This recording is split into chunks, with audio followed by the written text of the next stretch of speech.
If your music feels flat, there's a reason. We just had about 2,000 composers write music with me in a 5-day challenge. And today I'll break down 5 real tracks from that challenge. Not to judge, but to show what we can all learn about music. Because each of these reveals something vital about what makes good music work. Some of these tracks sound beautiful, and some of them have incredible ideas. One nails something that the rest almost get, but just miss. So this video is about how some small shifts in your thinking can unlock big breakthroughs in your writing. Let's get into it.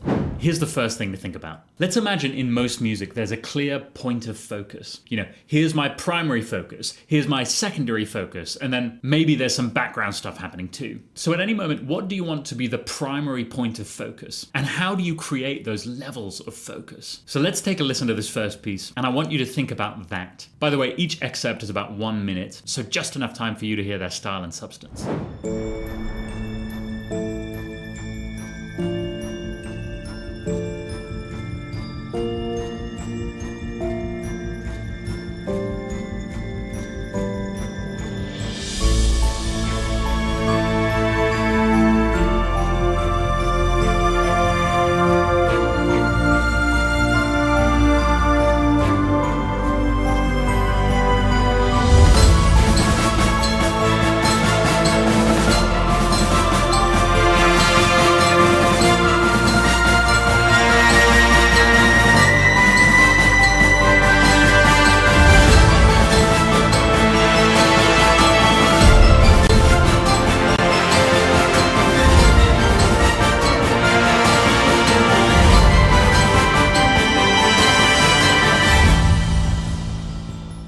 I really like the ideas a lot. You've got some really cool sounds there, and I think it develops really nicely. It's a really cool piece. I love the overall dynamic structure. It's getting more and more exciting as we go along. But you can hear in the second half, I'm thinking about levels of hierarchy. What's the lead? What's the support? What's the main point of interest? Should I be focusing on that ostinato, or these trumpet things that are coming out at me, or the snare drum? The big problem here, if there are any problems, is one of hierarchy.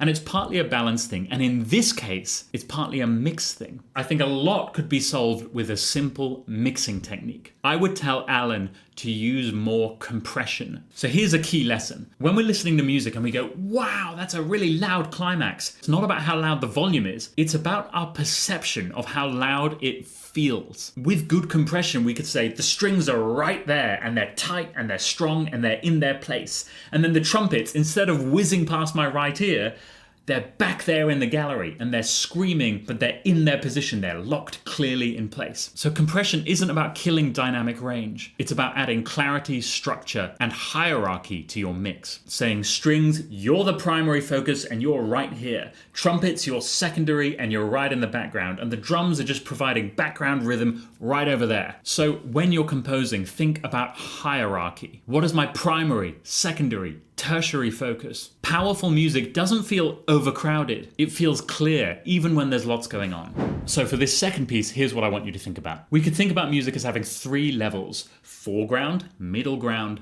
background. I'm not saying that all music works like this. I'm just giving you models to break things down. Not all 3 of these levels will be in play all of the time. But when we have a big climax, we kind of want all 3 levels to be in play. So let's listen to Yakov's piece. And once we get to that climax, which level do you think is missing?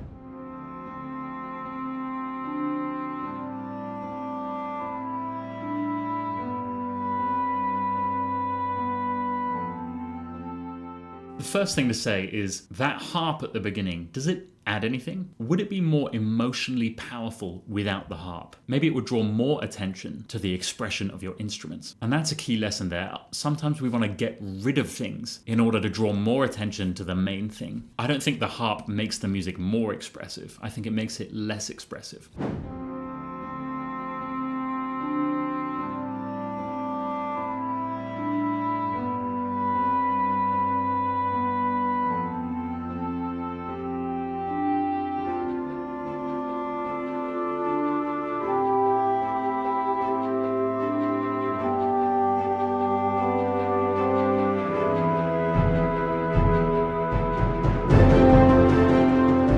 I'm just going to pause it there because we've gone from 0 to 100 really very quickly. And there are some easy transitional fixes that could make this work better. Firstly, we had a cello E, But what about a low bass E, just to help you transition that registral shift to being full orchestra. On top of that, the drums went boom, boom, bum, bum, bum. But why not have a drum roll to make it a bit less emphatic, this, into the climax? A suspended cymbal roll could help too, even a gong if you're going crazy. But these transitional tools can help you to change gear a little better. Now let's go on to the climax.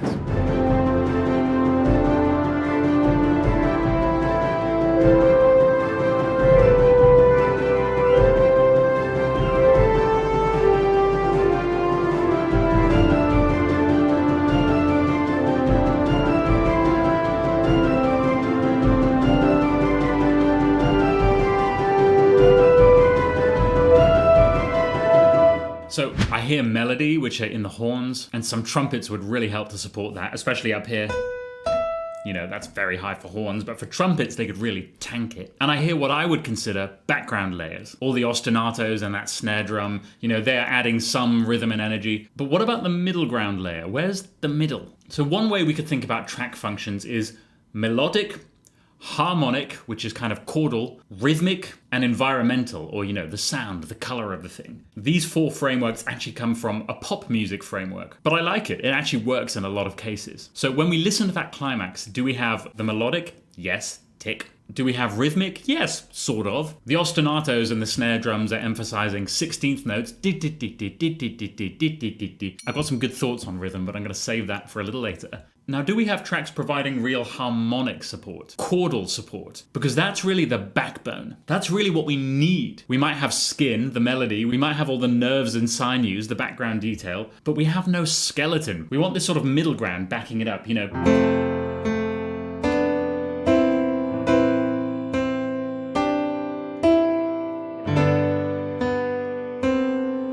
something really meaty in the middle as chords, harmony. Otherwise it's all just melody and lots of detail in the back, but nothing really holding it together. That is critical. More middle ground would make it hold together much more powerfully, rather than just melody and lots of energy behind it, but no skeleton, no real foundational structure.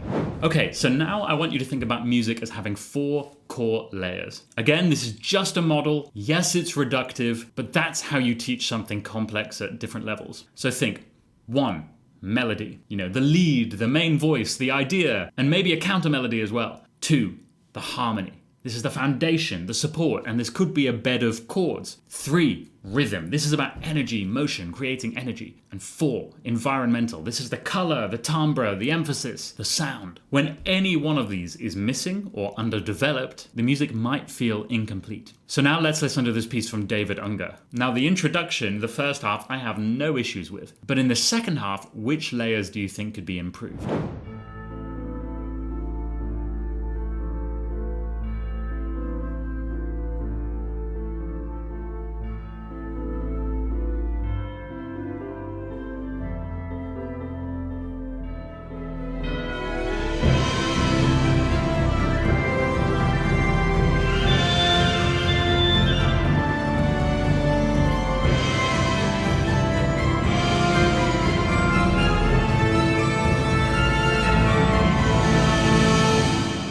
So, do we have a melody? Yes. Do we have harmony? Well, kind of. The trombones are trying their best down here. But that's not their ideal range for a very loud passage. Even playing loudly, it won't be so impressive. But the thing is, there's this massive gap. The melody is up here. The woodwinds are doing something up here. The woodwinds are doing something up here. Even revoicing the trumpets up here would give them much more chance to really create a backbone. Or, use trombones and trumpets to create 6-note chords, and then it's a perfect choir. But instead, the trumpets and the horns are all just doing this.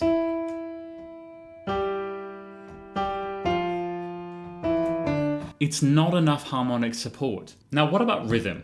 Here's something super important. When I think about rhythm, I'm not thinking about the beats. I'm thinking about the dynamic interplay between those beats. That's what makes it exciting. So the melody has this rhythm, bam, bam, bam, bam, bam, bam, bam, bam, bam, bam, bam. And what are the drums doing? Well, the drums are doing pretty much exactly the same thing. They're going bum, bum, bum, bum, bum, bum, bum, bum, bum, bum, bum, bum. Assuming the drum's main function here is rhythmic, do they add anything? Well, not really. What if it was one, bum, bum, bum, ba, ba, bum, bum, ba, ba, bum, bum, bum, bum, bum. I don't know, whatever. Then that adds rhythmic interplay. That adds a new layer of rhythm. Rhythm isn't just about marking time. It's about creating interplay within the beats. So what I'd say is work on your middle ground, your harmonic layer. You could maybe add a counter melody to help with that. And then rhythm. Make the rhythm have some interplay between the beats, not just on the beat. Otherwise, that's more timekeeping, not real rhythm. Again, these are my definitions for teaching purposes. There's a million different ways we can break down music. Now, this next one is a little different. I love Mark's opening here, but listen to what then happens with his structure. Listen to how his structure grows.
So we have this main theme,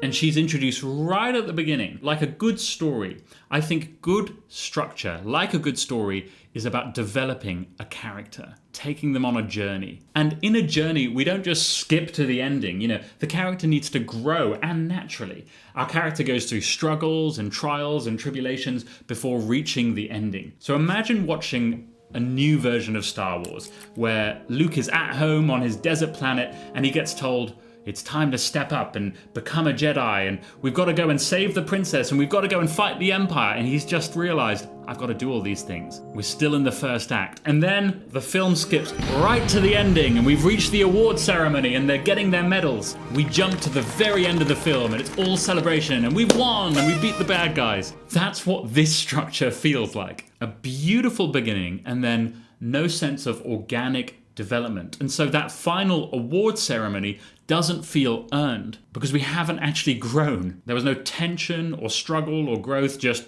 bang, this is the end now. So let's look at our checklist again. Does the melody develop? Yes, in the first half. But then does it grow naturally to that climax statement? No, it's just one big statement. Does the harmony develop? I love it in the first half. But then in the second half, it's just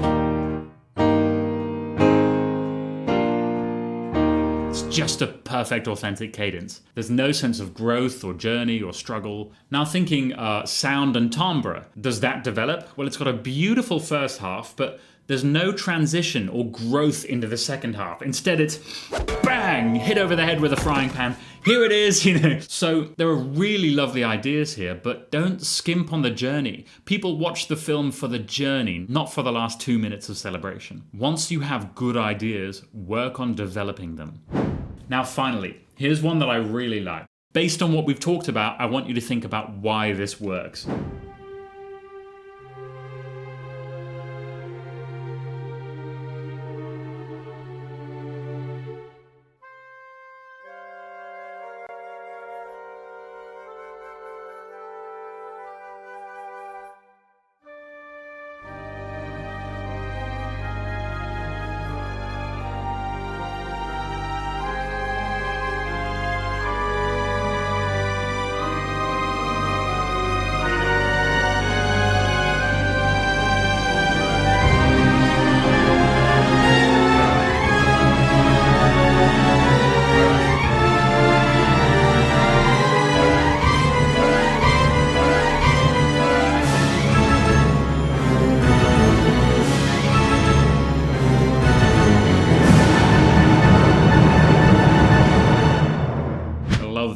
positively Wagnerian. Yes, with good samples and good sounds, we can make it sound even better, but let's talk about the music. So why, for me, does this work so well? Well, first, the melody. It evolves and expands. He takes a clear theme at the beginning and then he develops it and makes it grow and grow. There's clear continuity. We have our main character and we develop them. So there's good melodic structure. Harmony.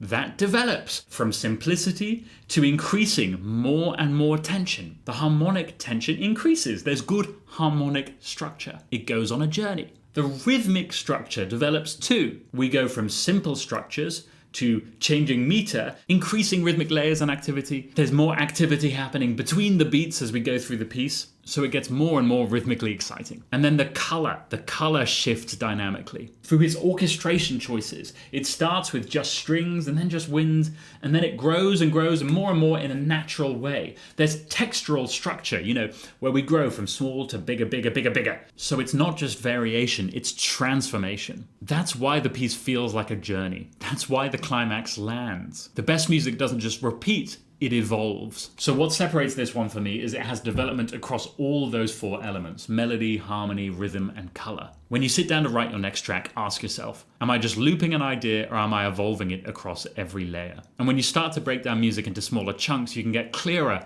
about what's missing in your own music and how you can improve and grow.